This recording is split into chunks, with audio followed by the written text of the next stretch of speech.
Halo guys, perkenalkan saya Franklin Dandel. Hari ini saya akan membahas mengenai politik dan pemerintahan Korea Selatan. Yang pertama, profil negara Korea Selatan. Korea Selatan ini secara resmi bernama Republik Korea. Juga merupakan negara yang terletak di bagian selatan semenanjung Korea, di Asia Timur.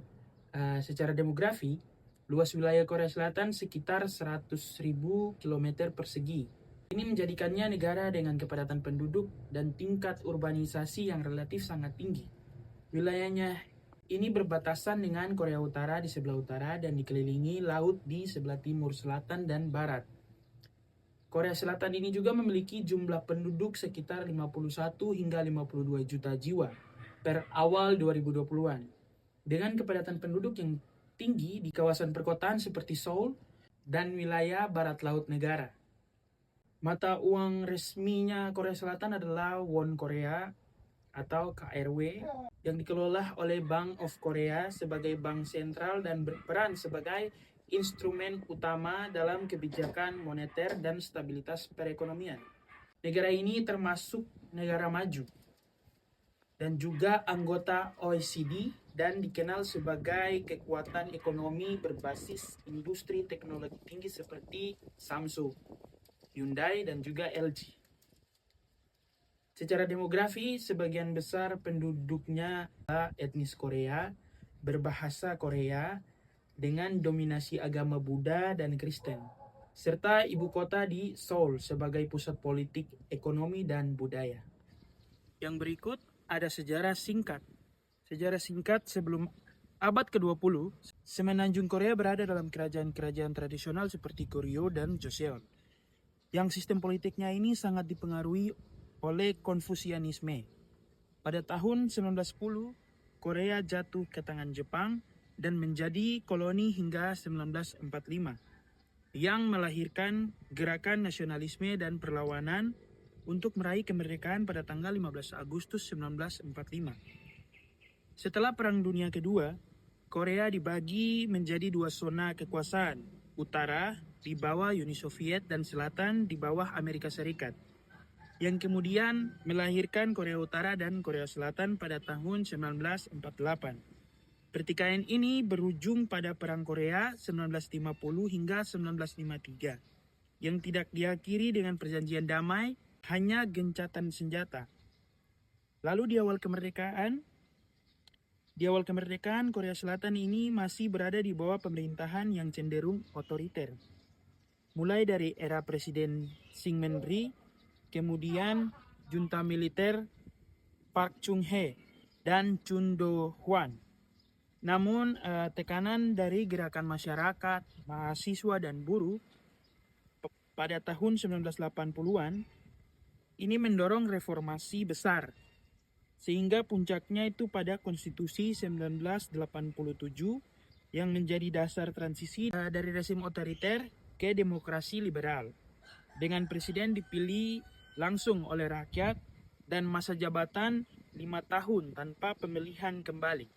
Yang berikut, politik dan pemerintahan Korea Selatan. Nah, saat ini Korea Selatan adalah negara demokrasi dengan sistem presidensial.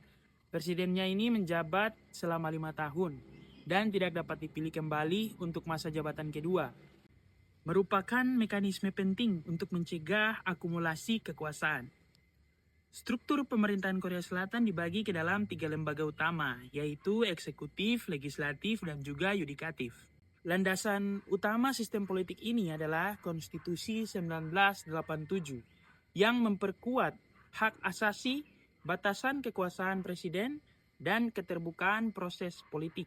Korea Selatan juga menerapkan sistem multipartai dengan 2 blok besar dominan. Yang pertama, partai konservatif yang umumnya pro ke Amerika dan pro pasar.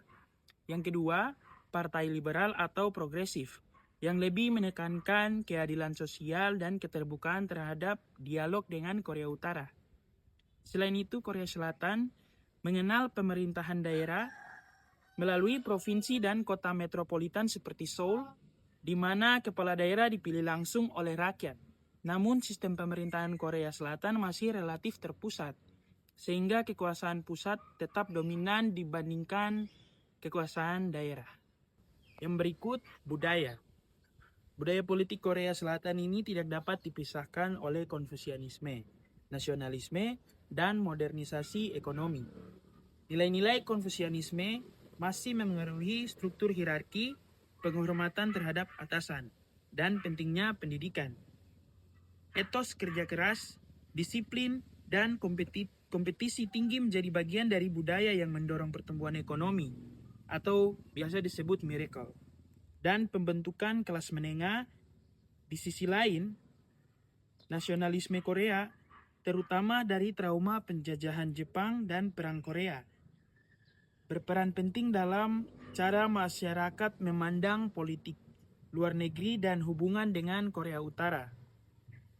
Gerakan mahasiswa, buruh, dan masyarakat sipil tetap menjadi kekuatan penting dalam mengawasi pemerintahan, menuntut keadilan, dan mengecam korupsi. Di era digital, K-pop, film, dan drama menjadi instrumen soft power yang membentuk citra Korea di dunia dan memperkuat identitas nasional di dalam negeri. Media sosial juga menjadi arena baru bagi masyarakat untuk berdiskusi dan mengkritik kebijakan.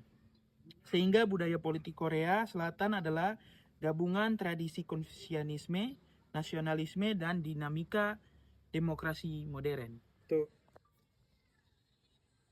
Yang terakhir, studi kasus. Studi kasus yang akan saya bahas adalah pemilu presiden Korea Selatan tahun 2022.